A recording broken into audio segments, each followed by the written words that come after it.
नेतृत्व करताय। या अगोदर आपण पाहिलं तर अनेक गोष्टींसाठी आपल्याला खूप मोठे प्रयत्न करावे लागत होते, प्रयास करावे लागत होते, झगडावं लागत होतं।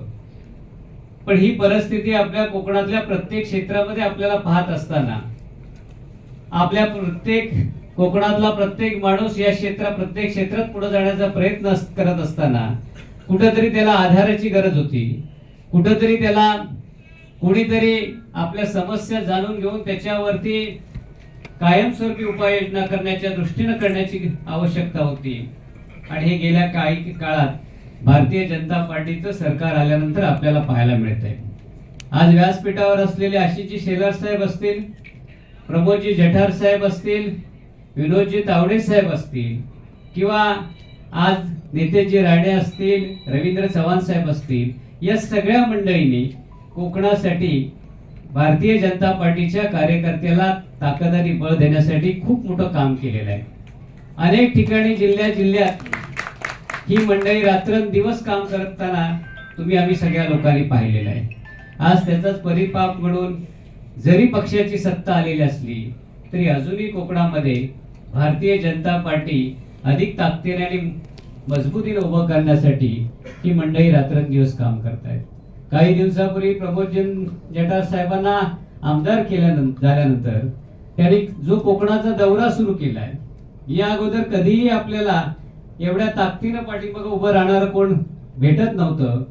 पण आज 8-10 दिवसांनी शेलार साहेब, जठार साहेब येत आहेत, आमच्याशी प्रत्येक गोष्टी बाबतीत चर्चा करतायत, अनेक ठिकाणी आमच्या छोट्या मोठ्या कार्यक्रमाला उपस्थित राहत आहेत, कार्यकर्त्यांची मतं जाणून घेत आहेत।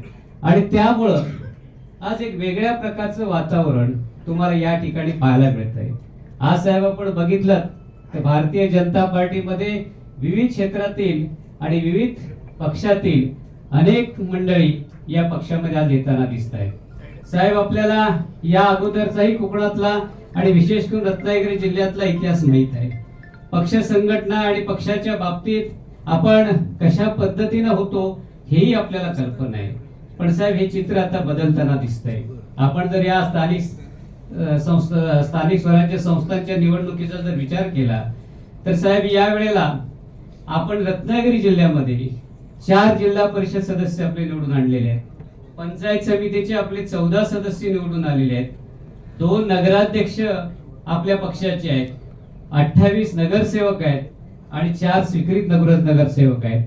एवढ्या मोठ्या प्रमाणात आज परिवर्तन घडत आहे, कार्यकर्ते मेहनत करत आहेत आणि त्या कार्यकर्त्यांच्या मेहनतीला आज यश येत असताना आपण सगळी मंडळी ज्या ताकदीने आमच्या पाठीशी उभी राहत आहेत त्याचंच हे प्रत्यंतर आहे।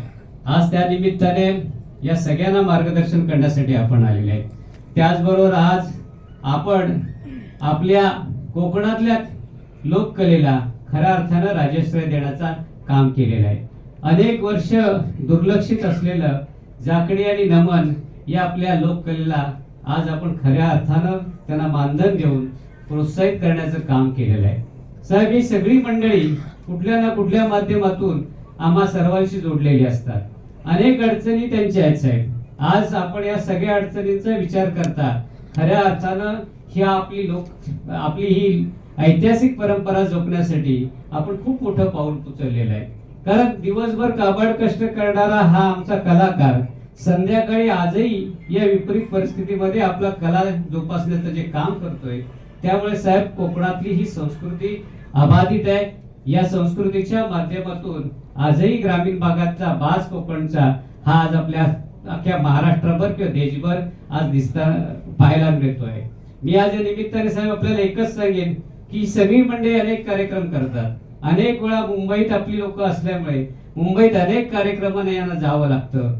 पण साहेब रात्री यांची खूप अतिशय अडचण असते, रात्री कार्यक्रम झाल्यानंतर या मंडळींनी राहायचं कुठं, बाकी सगळ्या गोष्टी की ज्या गोष्टींमध्ये त्यांना ज्या गैरसोयी होत आहेत त्यातून साहेब या सगळ्या मंडळींना मुंबई सारख्या ठिकाणी जर ही राहण्याची आणि व्यवस्था करणारी एखादी अत्यंत या लोककलेची इमारत जर उभी राहिली तर साहेब लोककला भवन जर उभं झालं तर ही मंडळी मुंबईत नव्हे तर अख्ख्या महाराष्ट्रात आणि भारतभर आपली कोकणची कला घेऊन जातील.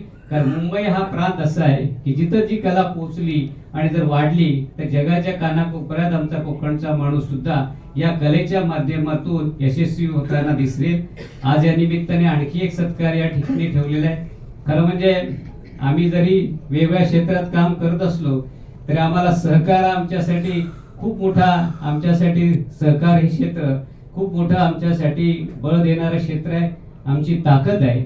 आणि या क्षेत्रामध्ये रत्नागिरी जिल्ह्यात अनेक धुरीणांनी काम केलं, पण आज जे सहकार क्षेत्र वाढतंय त्यामध्ये जी काही मंडळी काम करतायत त्याच्यामध्ये आदरणीय दीपकजी पटवर्धन साहेब खूप मेहनत घेताना दिसत आहेत. आज एकेकाळी 20-25 वर्षापूर्वी कोकणात काही नसणारा सहकार पटवर्धन साहेब असतील, चव्हाण साहेब असतील, या सगळ्यांच्या माध्यमातून, पतसंस्थेच्या माध्यमातून आज महाराष्ट्रामध्ये कोकणातला सहकार अतिशय उत्तमपणे चालल्याचं आपल्याला चित्र आज जे उभं राहिलंय त्यामध्ये या मंडळीने जे काम केलं आणि त्याचा आदर्श घेऊन इतर कोकणातल्या संस्था उभ्या राहिल्या, त्यांच्या खऱ्या अर्थानं पटवर्धन साहेब आयडॉल आहेत. महाराष्ट्र शासनाने त्यांचा सहकार गौरव करून खऱ्या अर्थानं कोकणाचा गौरव केलाय. त्याबद्दल माननीय मुख्यमंत्री देवेंद्रजी फडणवीस साहेब आणि त्यांच्या सगळ्या आपल्या टीमचं कोकणाच्या वतीने सुद्धा आम्ही आभार मानतो. तर या सहकाराच्या माध्यमातून खऱ्या अर्थानं समृद्धी होऊ शकते ही मानणारी ही सगळी मंडळी आहे आणि त्याचं चित्र आपण आज वाशिष्ठी डेअरीच्या माध्यमातून पाहतात. चव्हाण साहेबांनी सहकार रुजवला आणि त्या सहकाराच्या माध्यमातून शाश्वत काम आपल्या इथल्या तरुणांना आणि ग्रामीण भागाला द्यायचं असेल तर दुग्ध व्यवसाय आपण केला पाहिजे. आज त्याच दुग्ध व्यवसायाच्या माध्यमातून हजारो शेतकरी उभे राहताना दिसत आहेत. ही सगळी सहकाराची किंमत आहे. त्यांचाही आपल्या उपस्थित आम्हाला आज चिपळूण नागरी पतसंस्था वाशिष्ठी डेअरीच्या माध्यमातून सत्कार करता आला. आपण सगळी मंडळी या ठिकाणी उपस्थित राहिलात त्याबद्दल आपल्या सर्वांचं भारतीय जनता पार्टी